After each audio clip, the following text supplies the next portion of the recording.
if you know someone who's already in the group and you want them to see this, tag them now. If you know someone who's not yet in the group, you can invite them into the group. Rashida and I will be on our phones and on our devices, letting people in throughout this session, because this is one we want y'all to hear. All right. So, okay. So hi, I'm Stephanie Perry. Rashida Dow. And of course, I'm Frantzces. Frantzces, give us a quick introduction of who you are and what you do. Yeah, like you said, I'm a clinical therapist, also a coach. I have a client who calls me a theracoach, depending on what's needed at the time. And my goal in life and my passion is to really help people, but women specifically, to get unstuck and to get out of their own ways, to start living a life filled with meaning, passion, joy, and purpose.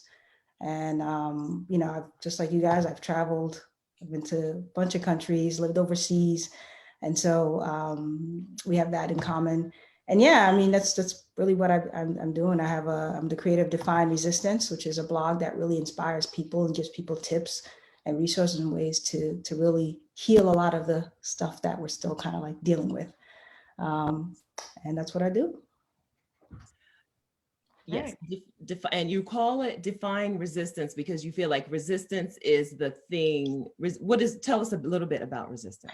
Yeah, resistance is that, it's not something to be afraid of. It's not something to like say, I don't want to feel it. It's a good thing that you're feeling it, because usually that's a tall, clear sign that like that's the path that you need to follow. It's that thing that's been like nagging at you that you want to do, but yet you have this resistance, and usually it's layered with fear, self-esteem stuff, some self-doubt, imposter syndrome, all of that stuff.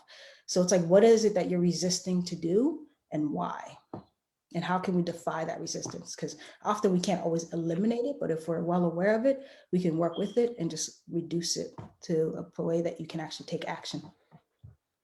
What some of the women that are in this group right now or watching this live stream right now, what some of them are struggling with, what they're feeling resistance about, is the whole concept of doing something for themselves. Because if you're a 55-year-old woman whose kids are grown, you can't say the sabbatical is for them, right? Some moms can wrap that up and say, well, I'm doing it for my kids, or I'm doing it for so-and-so, I'm doing it for another person. But if that's not you, then this is purely for you. There's no one else that you're going to point to and say, I'm doing it for you. And that is so hard for some women. And it's so automatically they say, well, it's not that important. Yes, I really want to do it. Yes, it's my lifelong dream, but it's not as important as these other things. That resistance grows in them that says, I'm not supposed to do for me. I'm not supposed to be number one on my list. And a slightly related resistance that comes up a lot is, this is in conflict with what someone else in my life wants. And I can't put myself ahead of them. And so those are the two things I see coming up a lot. My mom wants me to stay here and take care of her, or she wants to. We've had this come from a few people. My mom wants me to take care of her, but she doesn't want to go with me. And so there's that, what you want, but you're contemplating putting someone else's wants ahead of your own. So it's a tough battle, especially when it comes to family. A quote that always stays with me that I heard not too long ago, especially if you're a parent, is like, the worst thing that a child can see is a life of an unlived parent. To not see your parent really live to their fullest potential, that bleeds into our kids, that bleeds into our other relationships. And if you're surrounded by that, then you'll never see your potential. And so, go ahead. Were you gonna say something, Steph? Oh, you're on mute. I'm sorry. Yeah, I was just gonna say, yeah, you have, when you get shown that that's how life is supposed to be, it becomes like, oh, that's just how it's supposed to be. Yes, I'm supposed to die with all these regrets. Yes, I'm supposed to just suck it up. Yeah, especially if you don't have that model, right? So I love talking about this topic because, many women, including myself, we fall prey to this. However, this complex goes much deeper for Black women, so deep that no other demographic can possibly understand. Generations of Black women were forced to just step up regardless of their own emotional, physical, and mental scarring. We have to double down. We have to work twice as hard. But what happens over time is that we become really overly identified with that identity, so much that, like you said, Stephanie, that it becomes quote unquote normal, right? And it's really not. It's not normal, and it's not sustainable over time. And so the dark side of the Superwoman complex is the fear of showing vulnerability. It's the inability to give up control because you feel that either no one can do it like you do, right? Or that people will disappoint you. And that's really what I hear the most, because, if you give them the opportunity, then they'll disappoint you. And so you avoid that disappointment. And you also avoid losing control. So you double down even harder, further deepening the Superwoman complex. Yeah, Anna saying this is hard. This is hard. So how can we tell how can we tell when we're in the middle of Superwoman complex? How can we tell if we're in the middle of sacrificing everything for others? Well, there's a lot of things and a lot of different ways that you can tell, because the Superwoman complex is a recipe for burnout. It's a recipe for resentment. So if you're finding yourself feeling really irritable, it's also a recipe for isolation, right? And so you're kind of working in this silo, and you think that you're growing because you're adding more to your plate, right? But what you're doing is creating more barriers. And those kinds of barriers really negatively impacts your relationships. And you find yourself, you're constant, whether it's constant bickering or, feeling like you are unappreciated. But then what happens is it negatively impacts your relationship with yourself. And then it leads you to really lose perspective. You lose a sense of clarity, and in some cases you start losing your sense of self. So when you start feeling and feeling that way, that's when you know that there's too much going on. You're multitasking too much. You're putting too many things and people in front of your own needs, ahead of your well-being. And then what happens is that you no longer have that support system. So when an emergency comes about and you look around, there's really no one there. And, asking for help is really, really hard, but yet overcoming this behavior and its underlying fears is essential for personal growth, business and professional growth. And so that needs to take place. One thing, a story that comes to mind is there's this entrepreneur, her name is Gloria Bowen. She actually owned this travel company back in the 70s. It was she had one employee, and over time she grew it to a $1 billion company. And then what happened was she was, in the Superwoman complex. And when things started to fall apart, she kept quiet about it. She kept quiet about our struggles. And you find that when we're in that Superwoman complex, we're really just silent about it. And what happens is that she learned the only way to survive all of it is to put it all on the table and talk about it. So when we are ready to talk about it, who do we go to? Because we can't go to the people who have been using our services as Superwoman, because they're going to be like, girl, you need to rest. And let me tell you, here's the 10 things I need you to do for me by the end of the week. Yeah, it's tough, because what we've done now is we've created this pseudo relationship, right? Because now the people around us expect that from us now, right? Because you're the go-to person, right? You doing it all. So now it alleviates the responsibilities of others to really step up and follow through. And to go, I think it's very important to, number one, develop a community of people, a community that can really support you and see those gaps and say, hey, it's always, there has to be that one person that can see these things happening, whether it is a friend that can really be authentic and genuine and open with you about that. Or it could be a professional therapist or a coach, anyone that can really see the things that maybe you're not able to see because you're so knee deep in it. Now, if we're recognizing, some of our ladies in the chat are identifying, this is me, is there a first step? When you're able to identify, like, I'm in a place I don't want to be, I have Superwoman complex that's where I am right now. I don't want to be there tomorrow. Yeah. Is there a step one? Yeah. So the first thing is really asking yourself, why are you holding on so tightly? You know, where does that come from? Because this is not something that you can do as a Band-Aid fix, right? This is something that's rooted in something from maybe a long time ago that was never resolved. And so now it's coming up because the things that used to serve us, that used to protect us, keep us safe, that got us through XYZ can no longer do that. So it's reached its expiration date. So that's the first thing, is to ask yourself again, why am I holding on so tight? Like, why do I feel like I have to do it all of the time?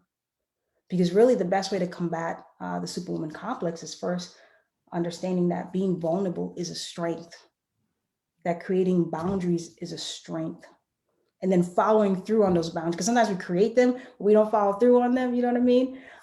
Letting go of control is a strength, asking for help. So the next step is like understanding, okay, why am I holding on? And then reach out and ask for help. Mm-hmm. And do you have recommendations for setting those difficult boundaries? Like how to go about those conversations, what the first step in that process is? Yeah, it's hard to have tough conversations, right? But we need to have them. And I always recommend my clients, like, okay, the things that you're struggling with, in what micro way can we practice that, so that when we do get to the big stuff, we're really ready to step into that big stuff. I had it. So I'll just use this like a really low key example, which may not be low key example. So if you're someone who's responsible for like the household, and you have to clean everything, you have to do everything. So it's almost like, hey, you know, whoever's in your household, whatever, you know, can you help me with this one task? And it could be a small task, right? Maybe you don't want to give up the whole pie, right? That's fine. We can work our way to the pie. But what is the one thing that, you know, if you loosen up the grip on, that if for whatever reason it turns into a disaster, it's not going to completely collapse or destroy your life, but audit your life and see what is that one small thing that I can let go of, to allow someone to give the person the opportunity to really follow through. Because often the people around us may often feel like, you know, they might feel like they're useless because you don't need them, right? So then they start feeling a certain way. So how can we task the people around us to support us more holistically in the smallest way possible, so that when it comes time for the big asks, when it comes time to have those big, harder conversations, that we really have built up the resilience to do so. So we can practice vulnerability. Like we can practice, we don't have to jump in automatically at 100. I would suggest not to do that, because what happens when you do that, you have what one of my coaches say, an emotional hangover, right? Because you go and you practice all that, and then you wake up the next day like, oh my God, like I can't believe that happened, you know? And then you're gonna retreat because you felt so vulnerable, right? Because you weren't really ready to do it 100%. And so you find yourself retreating after that one attempt. All right. In the comments, people are really like, they are leaning into this. They're talking about their boundaries and their issues creating boundaries. Someone says she holds on because she has trust issues. Erica talked about people dumping all their stuff on them. So yeah, seeing isolation, burnout, and resentment. These are themes that are alive and well in our community. Yeah, and what you find is like all those things manifest into, they get stored in our bodies, right? And I'm a big talker about like somatic therapy and somatic symptoms. So for example, like if you're holding on resentment, it's not good for us to do that. You know what I mean? Like we have to let some of that go, because it transforms into disease, to illness. You know, you find yourself, your immune is compromised because you're just holding on to all of this stuff that you really just need to let go of. Go ahead. can you take us a step backwards and go into somatic therapy a little bit more? Mhm. Start at the beginning. Yeah. So somatic therapy is the idea that like, and I'm not a somatic therapist, right? But I dabble in it. So it's the whole idea that we hold all of our emotions inside of our bodies. And so often, like about 2 weeks ago, I had this really bad strain in my neck. It was so bad, like I was in tears and I couldn't really move it or whatever. And I'm like, what is it? Is it like stress? You know, I had to like audit my life to see what was going on. But like just like muscle ache, you find like you have like a pain here, pain there, and you're like, why? I didn't really do anything to cause this pain, but it could be stress that's really being held in our bodies. And so to counter a lot of that is, movement, mindfulness. For some of us, it's like getting a massage. Like I quickly called a masseuse to come and just like handle that area. And I felt way better afterwards. But like movement and getting it out of our bodies is so important. Krista says in here, no is she's learned that no is a complete sentence. It's hard because people always, not always, but we are trained, like if you do have to set boundaries, you have to explain why you want to set these boundaries, how long these boundaries are set for, what you would do if the boundary wasn't there. And you have to do it nicely and not hurt anyone's feelings. Stressful. It is. So stressful. And it doesn't need to be. No, it doesn't. Do the thing, right? It's easier to do the thing sometimes than to do all of the work to we think that we have to do to set the boundary. Yeah. Well, when I think about no, and an exercise I like to give my clients is like, okay, if we have a hard time speaking up, if we have a hard time saying no, often it's because we're like people pleasers, right? I'm a recovering people pleaser. I had to like really learn how to set those boundaries. So again, microwaves, I was like, okay, so like when you're at the restaurant, well, I mean, with COVID it makes it difficult, but like if you're in a service-based environment, whether you're at the supermarket and someone wants to give you, this is really like low-key, low-hanging fruit example, but they want to give you a paper bag and you want plastic. It's like that opportunity for you to speak up. If your meal came back and you didn't like it, that's your opportunity to speak up. So any opportunities that you can have and just say no, even in the smallest scale, you can build that confidence by doing that in the smallest way possible. And over time, you start feeling comfortable in saying no, because you really don't need to give anyone an explanation. You just don't. And that person, and part of that is being comfortable with dealing with that discomfort, right? Of the other person. Like they're uncomfortable with you saying no, you're uncomfortable with their discomfort. And so you find yourself pedaling and giving, like you said, explanations and all that stuff. So say no, and then you sit with it. You kind of do a little stare off, and you just sit with it like, but yeah, you gotta do it.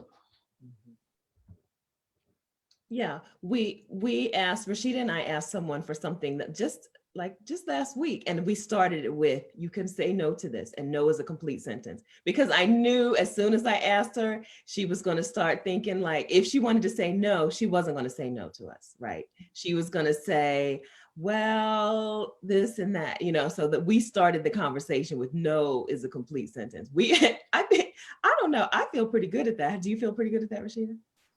It depends. Okay. There's someone watching this Facebook Live right now that makes it a little hard to say no to them. I'm not gonna name any names. But it's my mom, obviously. But I think a lot of times I've gotten much better at my boundaries, and I've gotten much better at noticing when people don't respect my boundaries. And oftentimes I find that people who don't respect your boundaries one time aren't going to respect your boundaries over and over again. And there's no amount of attempting to reinforce them that is going to get, like, it's just, I am the type of person that's like, okay, well, we have a relationship now where you don't have to respect my boundaries because I'm not going to get close enough to you for you to violate them. But I understand that is not always the best solution. Yeah. But my approach to that a lot of times is like, if you're not going to, like, if you won't respect my no, then we don't have to talk. It's fine. And sometimes it gets that way, but often we have to, like, just like Maya Angelou says, we have to teach people how to treat us. especially if you want to have a relationship with that person, you know, whatever kind of relationship it is. Mhm. Want to give people the opportunity, because often we can't see it or they can't see it. You know, we sometimes have blinders on because we haven't learned some of these skill sets yet. Mhm. And often it takes somebody to say, no, this isn't how it works. Okay. If we're going to be friends, if you're going to be in my life, these are the ways in which that you can be a part of my life. These are my values, and you need to respect that value. And if you want this relationship to work, then that goes hand in hand. And then you let that person decide. That's It what I'm sounds talking easier than about. done. It's easier said than done. I get it. I get it. Okay. It takes practice. But I think that's also on my part, that's me avoiding the hard conversation. That's me avoiding the stress of attention and just saying like, I have told you, I have shown you, you haven't done it. I'm not willing to put that energy in. But like I said, I know it's avoidance on my part. Yeah. That was yeah. that's the script that we can like implement in our personal life, right? That script right there, you know, this, if you want to be in my life, this is what you're going to have to do, you know. But it's harder to do on the J word, the job. I think, is it harder to do on the job? To set boundaries and to be able to say, you know, because we had Krista just mentioned it, we have that angry Black woman shadow. We're all trying to like avoid being labeled as the angry Black woman at work for doing the same stuff that everyone else can do with no problem. Yeah, it does get tricky, Stephanie. It really does. But I really believe delivery and tonality matters. So how you deliver a message in a way that someone can hear it and receive it is so important. And the language and the words that you use and the tone and inflection in your voice will matter. You know, it's always like, how do I say, you know, one thing in social work school was like, how do I say, I've learned over time how to say like terrible things nicely. Yeah. Because I'm always saying terrible things. But that's a practice. And part of that is us learning to control and really our reactions to things and not to be so emotionally reactive. Because often whoever's speaking to you is dealing with their own stuff, right? It usually doesn't have anything to do with you. They're projecting or they're dealing with their own stuff. So it's like when you come from a place of okay, I don't need to emotionally react, but I can actually process this in the most logical way. Of course, it takes a little bit to get there because you have to practice what it means to not be emotionally reactive when things get hard or difficult, when people say things. And, you know, we just have to watch in which ways that we talk to each other. And a word from your friendly neighborhood house sitter. If if it's not working and they're labeling you as the angry Black woman, you need to quit that job. Like, yeah. I run a BIPOC support group for women, and one of the things that always comes up, like, you know, how do you navigate these white-centric spaces? At some point, it does reach its expiration date. Like you may have to leave that toxic work culture and find something else. Like you don't need to stay in an environment that is disrespecting you, that is causing you emotional harm. And so it's like time to create a plan so that you can create your exit strategy, right? It may not be something you could do right away, but if you know like this isn't working and this is not like long term, well, what kind of plan can I put in place so that I can exit this situation? It's like it's like with any relationship, right? If you're in a relationship with somebody, they're not respecting you, we can be like, okay, I'm out, depending on where you are in your life when it comes to relationships, right? Sometimes we stay in longer in a relationship than we need to. But it's like with anything else, it's like you have to take care of yourself and you have to know when that it's reached its limit. When we feel like, okay, I'm ready to go, I'm ready to, you know, for in any situation or job or country, whatever, in any situation, we're going to have to deal with not just the people who have been relying on us as the superwomen, but the people who just think being the superwoman is the natural state of things. Do we have to address these people who are saying, what are you talking about? This is just how it is. We're supposed to be burnout at work. You're supposed to give everything for everyone in your family and then, cry at night and be hospitalized, right? Like this is the normal state. We go to funerals and they're like, oh, she was such a hard worker. Yes. Then that's what That reminds me, one of my coaching clients has a plan to move to Portugal with her son. She is unhappy in the US. She's ready to go. But now she's like, but then I think of the people I'm leaving behind. And I think that maybe I shouldn't go because I can help people here. And I'm like, how? With what? Go ass out of here. But like there's that guilt, the idea that like I can't help myself unless I can help everybody else. And it's like you can't help there's always going to be someone doing worse than you. So if you can't take care of yourself because you're privileged, then you'll never be able to take care of yourself. And so it was kind of this like long conversation about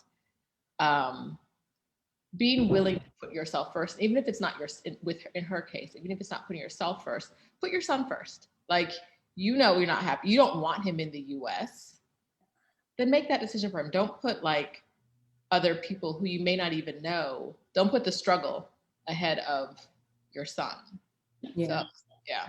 I mean, I definitely resonate with that because when I decided to move abroad, I was the person in my family where I was the mediator, right? Everybody came to me for everything and I was Miss Fix-It. I was handling this and, in the middle of conversations on both sides. I'm sure a lot of people can relate to that. Like you are that anchor, and a lot of people depended on me in a certain way. So I had a lot of hard time just like, oh man, especially, and I'm from the Caribbean. And so, families from the Caribbean, it's like, you're locked in sometimes, right? But when I finally decided to make that move abroad, and when I realized over the years, I'm like, oh, y'all were fine. Like people are resilient, okay? People are resilient when you allow the space for that resilience to take place. And when I stepped away, I realized everyone, they figured it out. Mm-hmm. They figured it out, and they will figure it out without you, 100%. You're muted, Steph. We talked to a woman the other day in a group coaching session, and she said that her son, she couldn't leave because her son, I'm sorry, I don't remember your name. I'm sorry, I would say your name. Well, maybe I shouldn't say your name. I was just going to bring this one up too, though. It's exactly what came to mind. Yeah, and her son is an adult, and it's not uncommon, right? An adult son, and if I go, then he's going to be on his own. He's like 25. Unless there's like, conditions that maybe he can't care for himself or something. No. So then the question is, it's like, okay, what is this really about, right? What fear do you have? Because I think sometimes we don't feel like we're equipped to do a lot of things, and that comes from having a sense of inadequacy, right? So where does that come from? Why do you feel like you don't have the power within yourself to make these decisions and to actually follow through with them and actually, cross over on the other side? And I encourage people to really look at like that deep-rooted connection that prevents you from like really making that step forward. Mm-hmm. And sometimes it's really hard to see, to your point at the very beginning, it's really hard to see that what's coming up is resistance. So it looks like externally, it looks like, Sissy, we're lovely. This is not us talking about you. I love the conversation. She's not fun. Yeah. It externally presents as I care about someone else and I want to help them blossom and develop. But on the inside, how much of that is resistance? And then how do you get that light bulb to go off individually? Because that happens in my life all the time where I'm like, no, this is what's happening. And sometimes it's Steph who's like, is that really? Or is this over here what's happening? And I'm like, oh, it took a third party to get in there and be like, that's from the outside, that's not what that looks like. Mm-hmm. And so I think it's interesting as we try to navigate these things we're going through in life, especially a big change like moving abroad, having to do that and not feeling like you have the support and not feeling like you have anyone you can talk to or anyone who understands, I think makes it really harder to recognize that what you're dealing with is internal resistance, as opposed to this external force that we have to Superwoman ourselves around. Mm-hmm. We're pretty much like hiding behind something, Mm-hmm. you know, like who and what and why are you hiding behind this person, that task, oh, that original goal, which you probably didn't want anyway, but you know, you're holding on to it. So it's like, how are you hiding? And why are you hiding? Mm-hmm. You know, I think it's important. And that's why I like taking the time to be introspective and really doing an audit of your life is important. And regular reflection, regular self-reflection is important so that you can really see where those gaps are. So you can start to make, you know, little incremental changes. So I'd like to go down that alley for a minute. What do you do? What introspective practices do you use?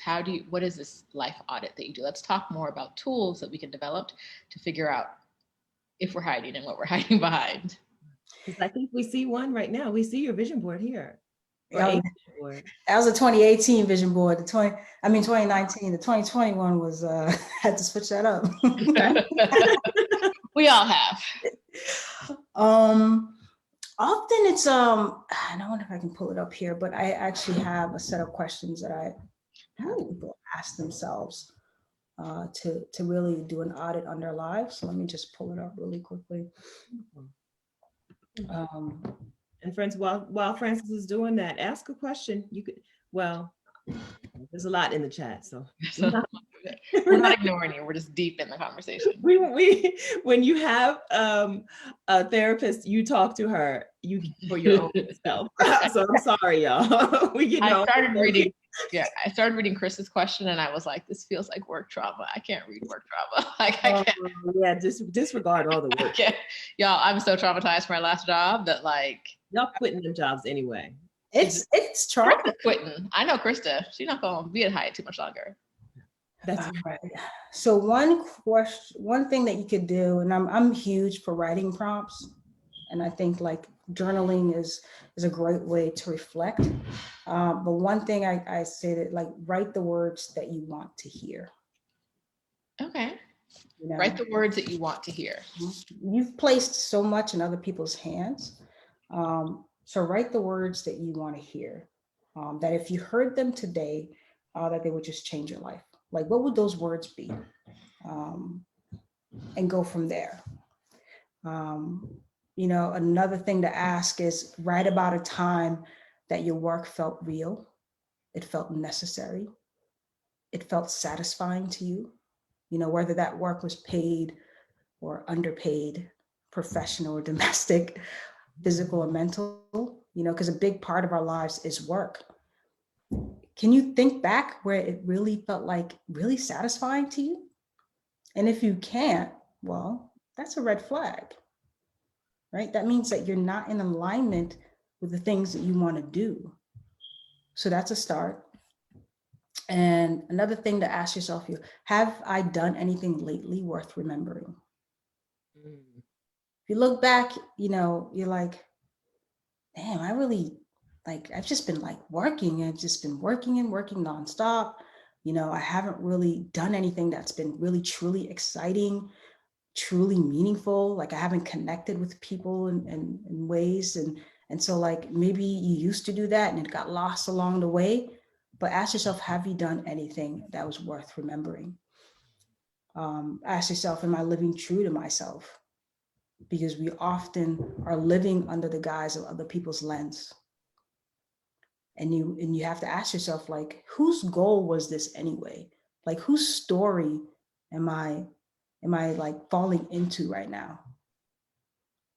If it's not the one that you created, because, you know, growing up, we hear a lot of different narratives, and those narratives are the ones that really drive us, whether it's into certain positions, certain professions that we never really wanted to be in, or even certain relationships that we didn't want to be in.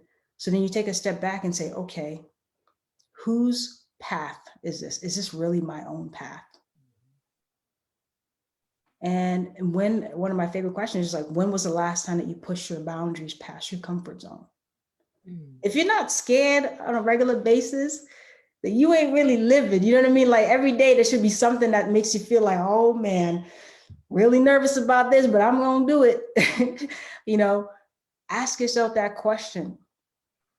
Because the more you push past the comfort zone, again, the more you build that confidence, the more you develop your resilience, because all these things can be developed. Yes. Yes. With practice, time, patience, and grace, it can be developed. We But just you also, think, go ahead. I'm sorry. We just think that this is like, it's like a personality type, right? Yeah. She is courageous. I am afraid. That's Mhm. not it. That's not it. They are muscle. You just have to work on. Nobody's Work on it. Yeah, things are scary. You've traveled a lot and you've lived out of the country, and you're about to do it again in 2 weeks. You're headed to Mexico, but not Not too long, guys. yeah. Yeah. And how are you feeling about it? Like, are you? I'm excited. If I could have done it 6 months ago. It's so funny because I always find myself leaving around election time. When I first left in 2016, I left around September, upcoming elections. And then when I left the second time, it wasn't around election time, but it's time, man. I'm ready. I got to go.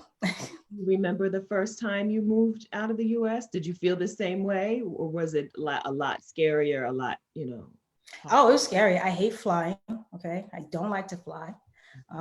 I've gotten used to it, obviously, because I just, I love to travel. There's always a trade-off. What are you willing to trade off for the things that you want? I was terrified because, back then when I went and moved abroad, there was no Facebook groups like this. There wasn't no Exodus Summit. I didn't know anybody. I just moved, and, there was no other Black folks, so I just kind of just did it. I took a leap of faith, and it was one of the best experiences of my life. It was transformative for me, and it was what I needed. I find that, if you don't step away from the noise, you will lose yourself. And moving abroad really gave me that space to think, the space to breathe, and to really focus on myself. And when you're like 12, 13 hours ahead of time, you miss people who's trying to get in your phone calls and your DMs and all that. You miss people. And so there's not that knee-jerk reaction to always pick up the phone and always talk to this person. And so you got that, got that excuse that, oh yeah, I keep missing you, the time zone.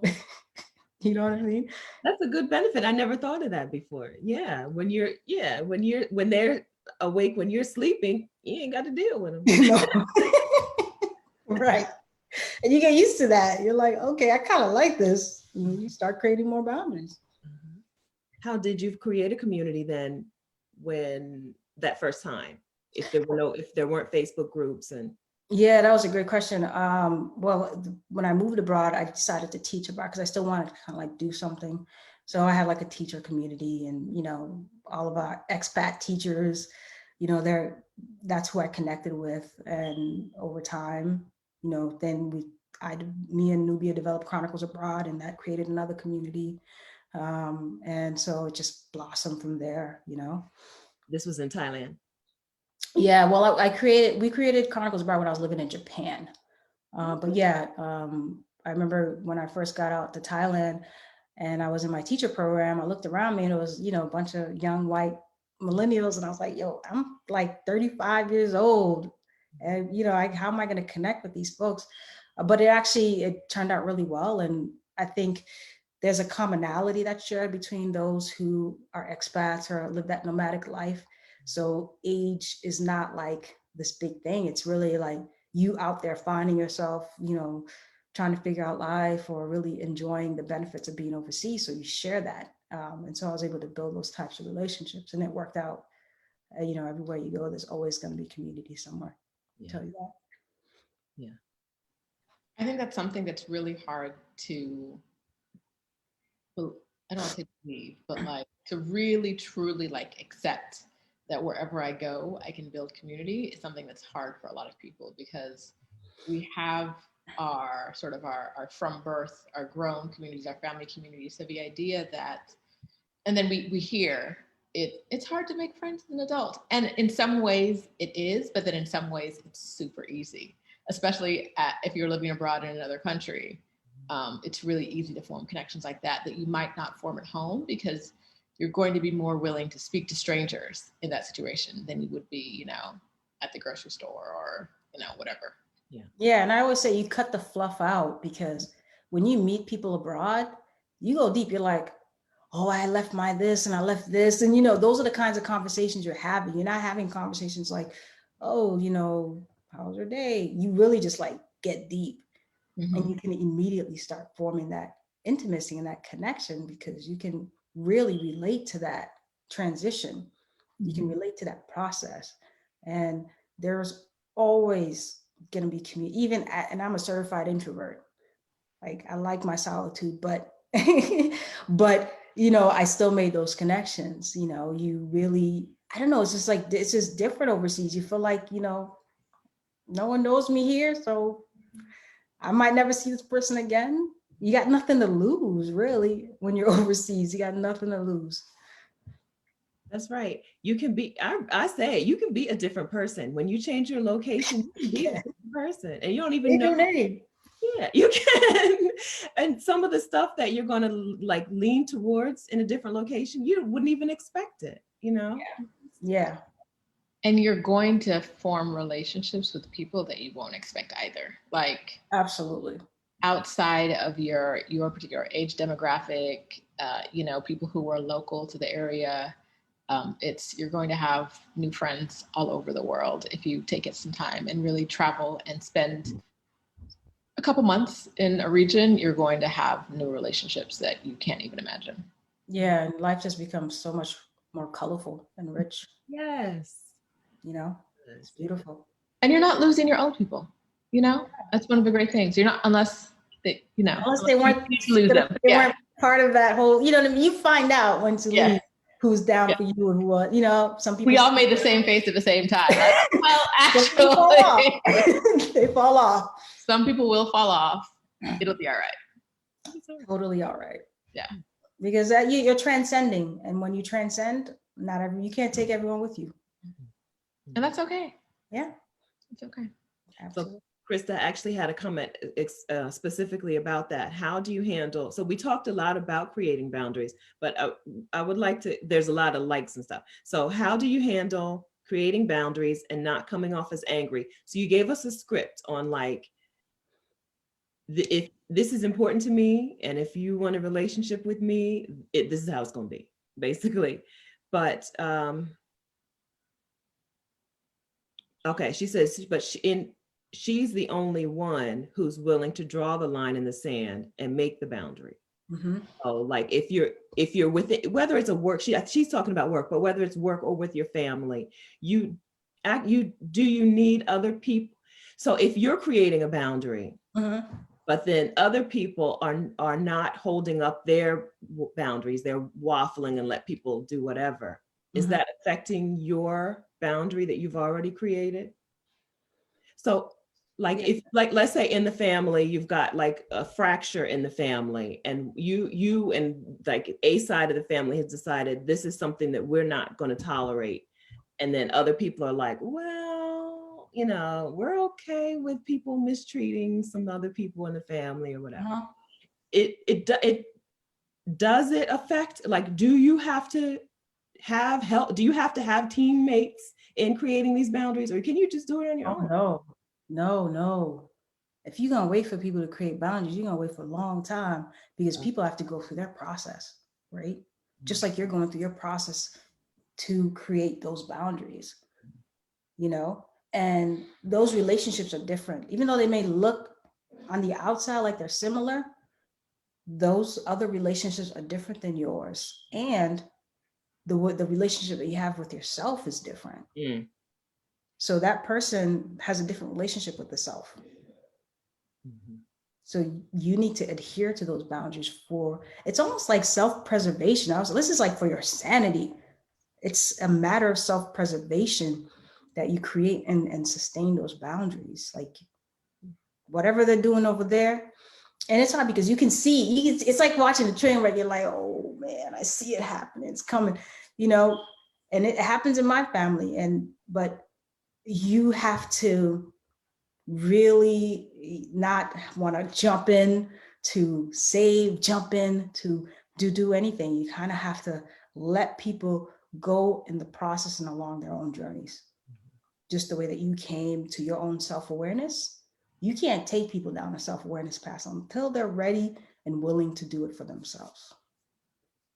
So you've been all over and you're back in Boston where your family is. Yeah. How does your travel life, your expat life affect your relationships with them? I've always been like, I always did my own thing. You know what I mean?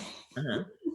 I'm the crazy one, the black sheep that kind of like, yeah, I'm just gonna go do this crazy thing out here over there. And they're just like, Doing it again. Frances doing it again. it doesn't, I'm sure, there's feelings about it, you know what I mean? Because often when people see you living and they're not living, they have some sort of emotions about that, right? Or I don't want to call it like envy or anything, but I just think like some people, when they're not happy where they are and then they see you kind of like just shining and living your life, they feel a certain way about that. But I think with my family, a lot of them, they're just rooted here and we're just wired differently. And that's not the life for me, and they know that. And I think over time, and I was gone for a long time, and I went 2 years without coming home. So they've gotten accustomed to my shenanigans. They've gotten accustomed to me. Like I actually just talked to my aunt this past week and, she doesn't speak a lot of English or anything. And I had to tell her in increments where I'm going, right? So, I finally told her I was going to Mexico and immediately, oh, it's just so dangerous, right? And I was like, because I'm not that little kid anymore. I was like, have you been there? Have you traveled to? No? Oh, okay, please. She's in Haiti. No, she's here, but, it's just like, it's the idea that, so especially if you are from an immigrant family, they left those places to have a better life and the American dream.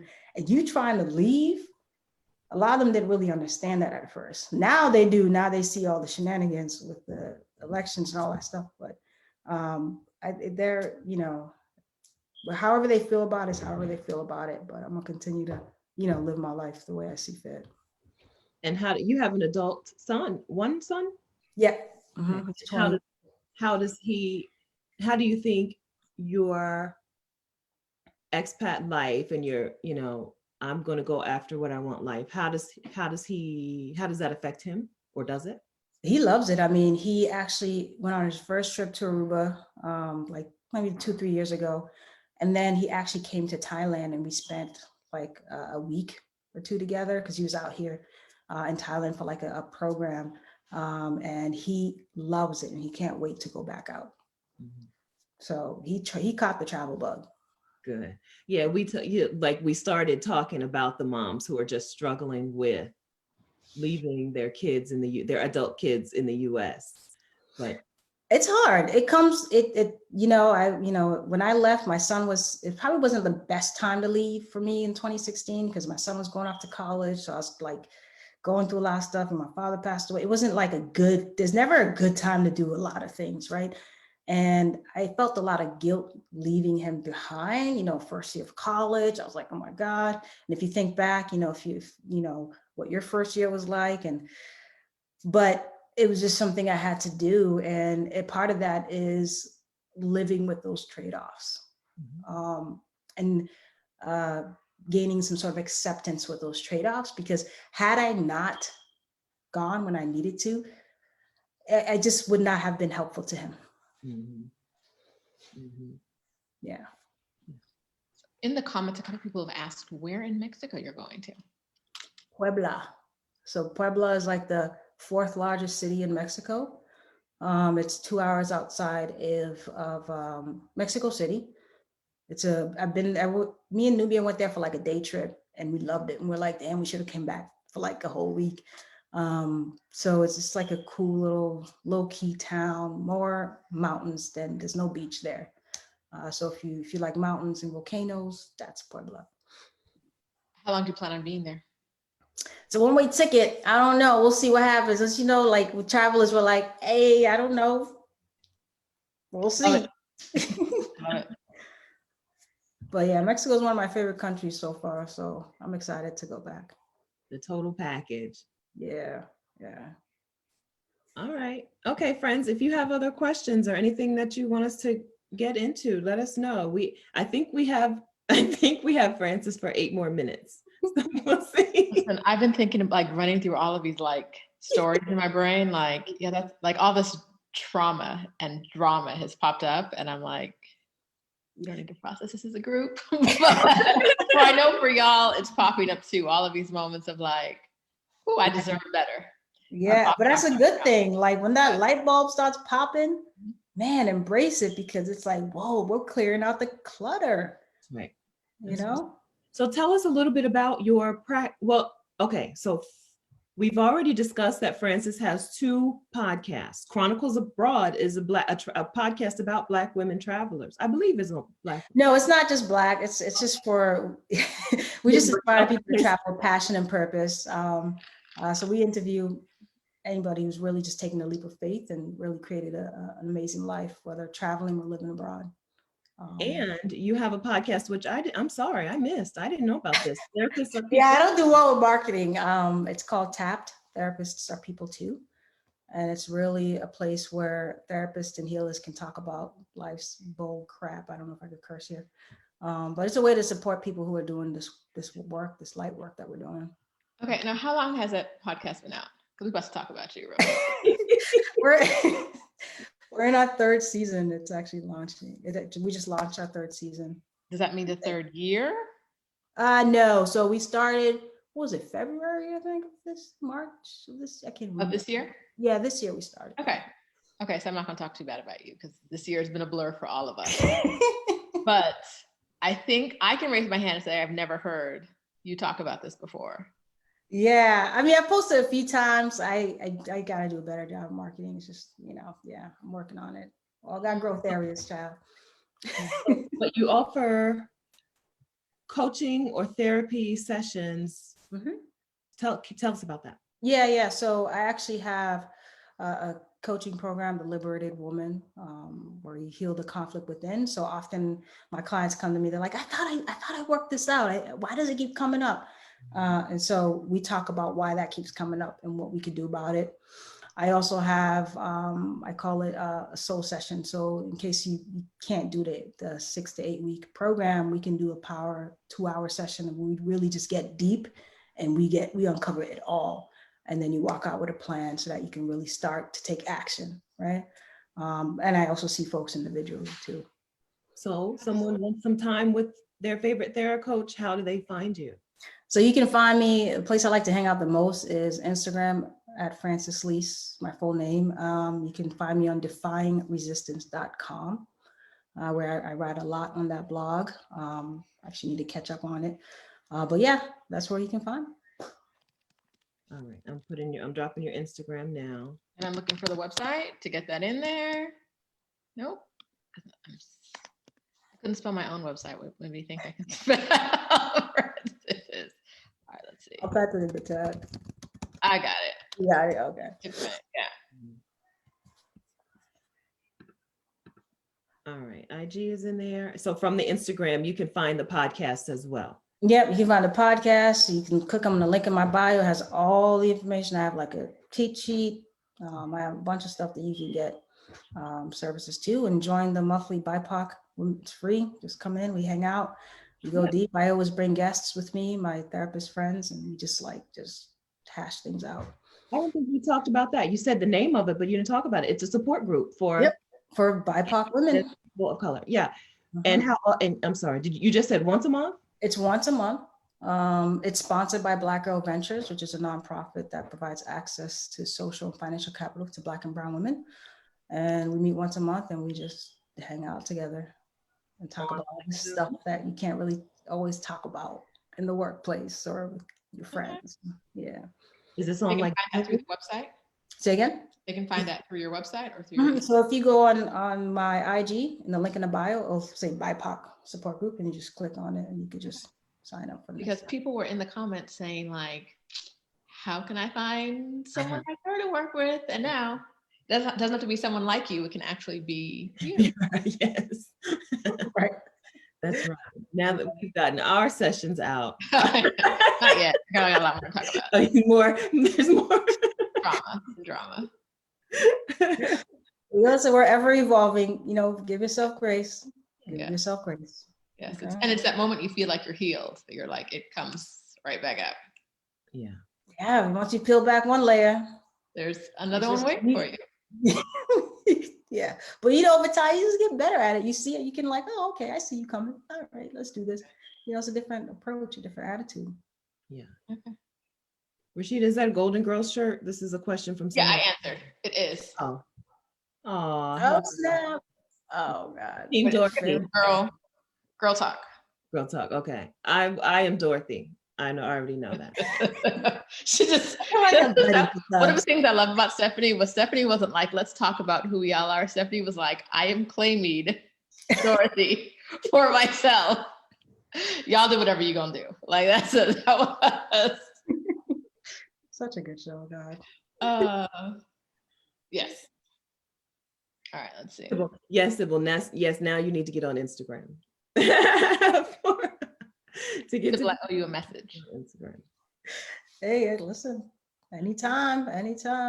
I love having these conversations. Oh, and they can find the podcast from your website, right? And your Insta. Instagram is the best place to find everything. They can find it on Insta. Okay. Someone asked. Okay. Somebody asked. Okay. From the Insta. All right. Do you think there's something, Frances, we didn't hit? No, I think we covered a lot of stuff. There's been a lot of information thrown at you guys. You know, take a deep breath, process, write about it, reflect. You know, write down any insights that you've had, and then take action. You know, take your first step. We saw a lot of women being able to identify that this is what's going on with them, or has been, at least in the past. So I hope we see a lot of women taking a step and report back to us. Yeah. And those audit questions, you gave us homework. Yeah, use them. They work. Mm-hmm. Yep, I got them. Really appreciate you guys inviting me here. I love talking to your audience, and I know, listen, guys, you guys are in good hands, great hands with Stephanie and Rashida. Thank you. Listen, I know they're going to ask for you to talk again, so just be prepared. I don't know, maybe first quarter next year or something, because Sometimes. I already know that. I'm around. All right. All right. Thank you so much, Frances. Thank you, guys. Take care. Thank you. Thank Bye. you. Good night, everyone. Night.